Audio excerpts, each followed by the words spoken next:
عمرك كنت وسط ناس كتير وبرضه حاسس انك لوحدك؟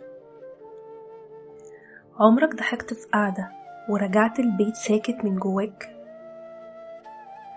عمرك لقيت حواليك رسايل كتير ومكالمات وناس وحركة لكن قلبك لسه فاضي؟ ليه أوقات الزحمة ما بتدفيش؟ وليه ممكن يبقى حوالينا ناس كتير لكن مفيش حد حاسس بينا بجد؟ وهل الوحدة معناها إنك لوحدك فعلا؟ ولا في نوع تاني من الوحدة أعمق؟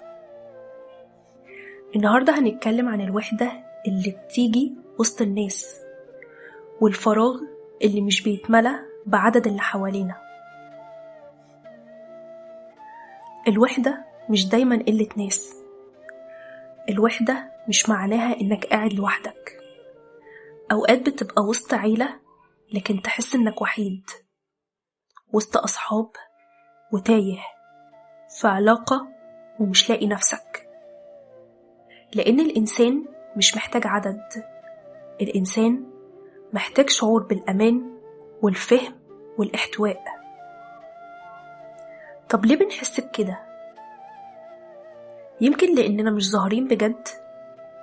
ناس كتير شايفة شكلنا لكن قليل اللي شايف وجعنا وقادر يوصل للي جوانا. ممكن لأننا بنخبي نفسنا، نضحك واحنا تعبانين، نقول تمام واحنا موجوعين، فنفضل موجودين بالجسد غايبين بالقلب. ممكن كمان لأن العلاقات بقت سطحية، كلام كتير لكن مفيش قرب حقيقي. وممكن لأننا بعيد عن نفسنا. أوقات الفراغ اللي جوانا مش من الناس، من بعدنا عن نفسنا. زي كده في التجمعات تكون قاعد وسط صحابك والكل بيتكلم إلا قلبك. على السوشيال ميديا رسائل كتير لكن لما تتعب مش لاقي حد يحتويك. في البيت كل الناس موجودة لكن محدش بيسأل انت عامل ايه بجد. طب ممكن اعمل ايه؟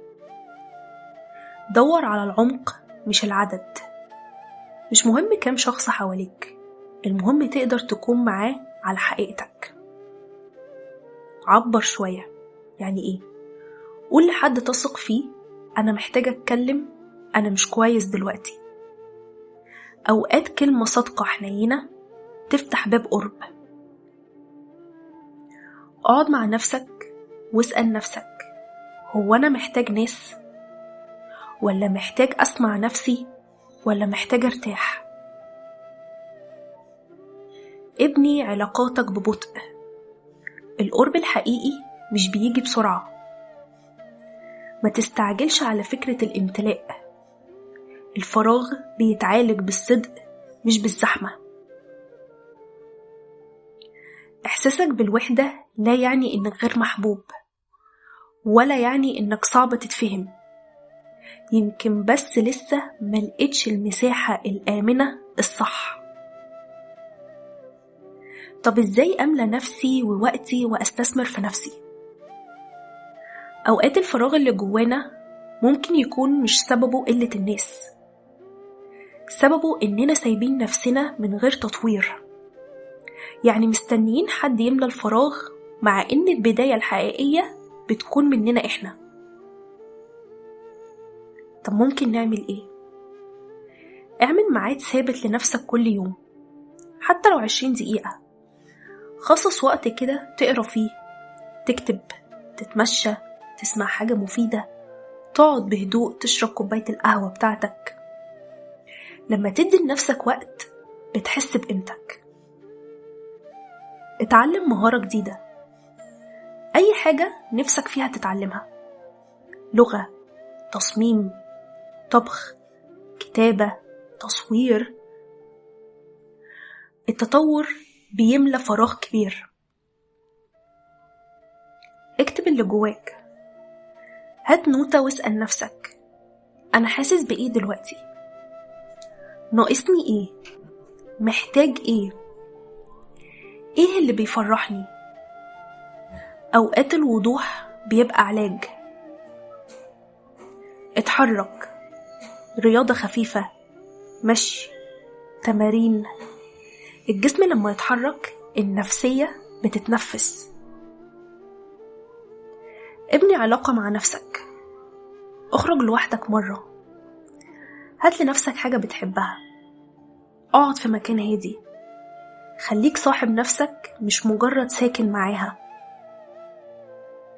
قلل الهروب، لو كل فراغ بنمليه بالسوشيال ميديا أو بتعلق حد أو بنوم زيادة أو بانشغال وهمي، كل ده ممكن يسبب لنا فراغ وهنفضل فاضيين.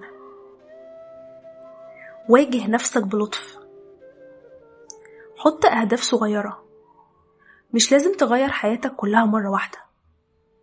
ممكن تقرأ كتاب بس 10 صفحات، مشي 15 دقيقة، أتعلم حاجة في 20 دقيقة، أرتب أوضتي.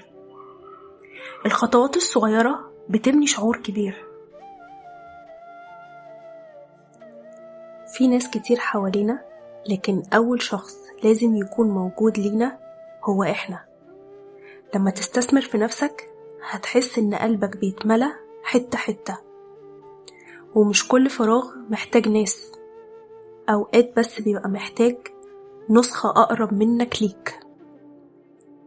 لو حواليك ناس كتير ولسه قلبك فاضي، ما تلومش نفسك، انت مش جاحد ولا معقد ولا طالب كتير، انت بس محتاج قرب حقيقي. ومهما طال الإحساس ده هيجي يوم تلاقي فيه ناس قليلة لكن وجودهم بيملأ قلبك سلام. لحد ما اليوم ده يجي خليك أول شخص يحتوي نفسك.